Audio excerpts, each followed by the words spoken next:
How's it going, everybody? Welcome to the M2 Motoring YouTube channel. Thanks for tuning in.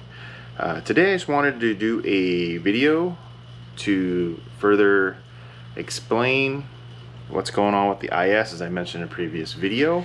But before I go into that, if you could please do me a huge favor, just hit that like button for me. I definitely do appreciate it. It doesn't, it just helps support the channel, helps with the algorithm and all that. And if you haven't already, please consider subscribing. I'm still doing the 1,000 subscriber giveaway of merch. So if you could do that, and then also follow the social media channels, links are all in the description below. So getting right into it, the Lexus IS behind me was purchased as my daily driver. And if you know my company, M2 Motoring,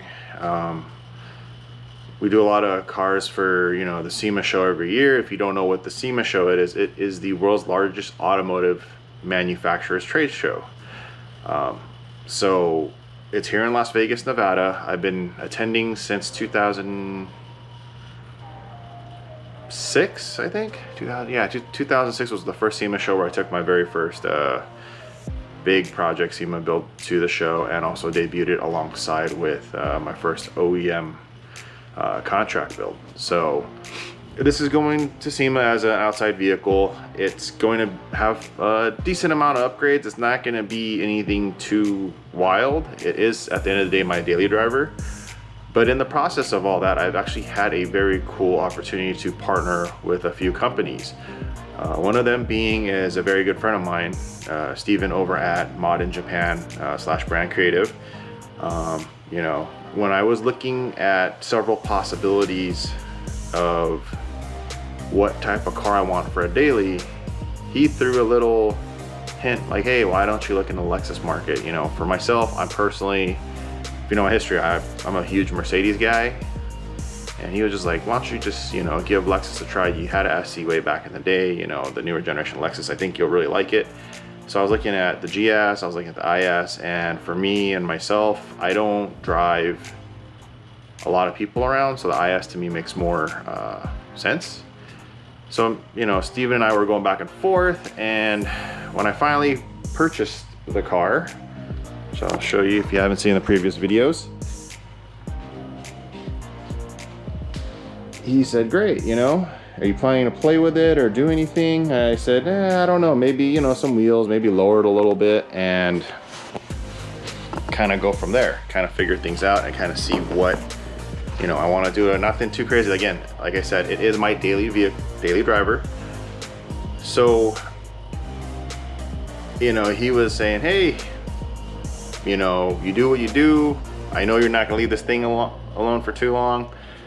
Tell you what, I already have this and that lined up for you. So I'm really happy, excited now to have a few partners on board with this project now. It's something I was not expecting. So this is a really cool surprise for myself. It's something I've been trying to keep to myself for a minute now, but now is the time to kind of openly announce it. So I partnered up with ModInJapan for this build, and they are helping me with putting me in contact with a few companies. One of them being CKS Suspension, which is John Tsai. He's been in the car industry for quite a while now, and he's actually been very, very helpful. So I am going to be running his coilovers for this car. So to address the issue of the blown shocks on this car is all taken care of now. So I'm really happy and excited about that. And the very big company that's coming on board to be part of the this build that I'm doing is Esprit Premiere Japan. So if that name rings a bell or might have ring a bell, they do a lot of Lexus and several other cars, full aero and body kits and all that. For the second gen IS, they make a third generation IS front bumper conversion along with the rest of the kit, which is the front lift, the side splitters, and then the rear diffuser pieces. So I'll be running all that on the car. In terms of everything else in full detail, Sony is on board with product for audio. If you know my history, I'm really big into car audio, so I enjoy just jamming out to all sorts of music, when I'm on a long drive or whatnot. So that's all good to go. Let me see what else. Oh, Injen, thank you again, is on board. They're providing an intake for this car, so nice little bolt-on performance. In terms of the overall plan for this car, I'll kind of give you a brief overview. So right now, obviously, I borrowed some, you know, GS wheels from David for the meantime. That's why I didn't buy any new wheels. I haven't decided what wheels I want to go with yet. These 19s I put on there were kind of a test to see what I really wanted out of wheels. If I want to go 18 or 19 inch, and kind of determine if I'd rather go 18 or 19 and see how the car sits at a stock height. Obviously with coilovers and all that, it'll sit lower. I just want to kind of, you know, see what the body line on how the car sits overall. Right now I'm starting to lean more towards 18s just to get the right height right with coilovers and make sure it just, you know, looks nice and clean, still drivable but not dumped or anything like that. Obviously I have to address all the deep rock chips with little bits of rust and everything, so I will be talking to a body shop and a PDR company to pull all the dings and then do some of the body work and clean that up before, you know, we proceed any further. So in the wheels, I'm looking at a couple brands. I haven't really decided yet. I'm still kind of going back and forth between a, you know, full face wheel that doesn't have a lip, or a wheel with a lip, a concave face, you know, and all that. Going between different designs and seeing what I like best. Still on the hard debate with that. On the interior, in previous videos, the car is locked. It's just not locked right now. It is stock interior still. This will be addressed. I haven't decided which way I'm going with this quite yet, but we'll make that decision very soon. And you'll find out as we go along. Obviously the door panels and all that aren't in the most perfect shape. That will be addressed and taken care of as well. For the upholstery and interior, I'm debating on which combination of things to do. Custom upholstery seats, ready-made kit that's a replacement kit. You know, there's different options there. I'm gonna see what is gonna work the best in terms of the timeline of everything else that I've been working on, so we'll see.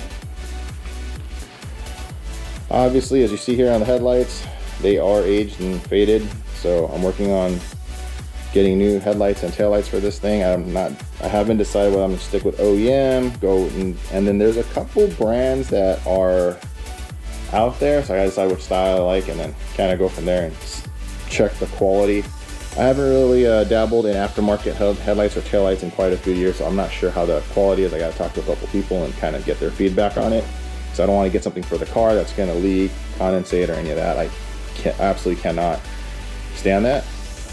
For the car's brakes, obviously they're stock right now. I am debating on a few factors, whether to go full big brake upgrade or, you know, slotted, cross-trail slotted rotor, full slotted only, with an upgraded pad and stainless lines.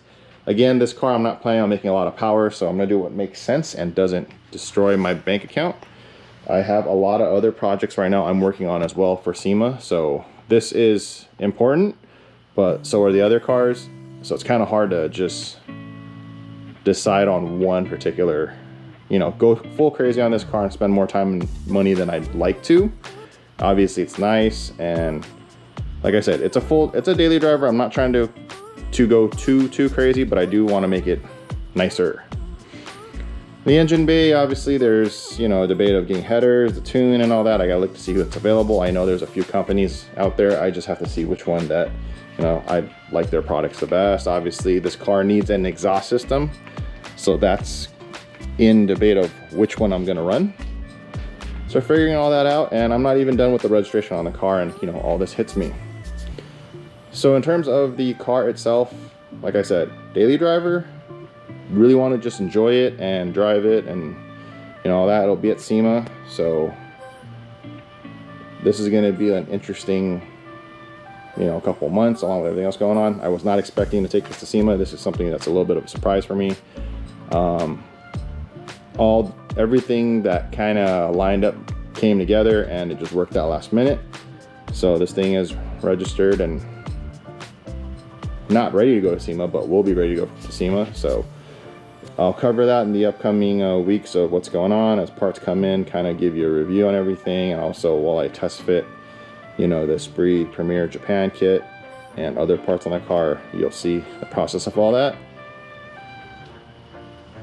So yeah, that's pretty much most everything going on with this car. I'm really excited to See this come together.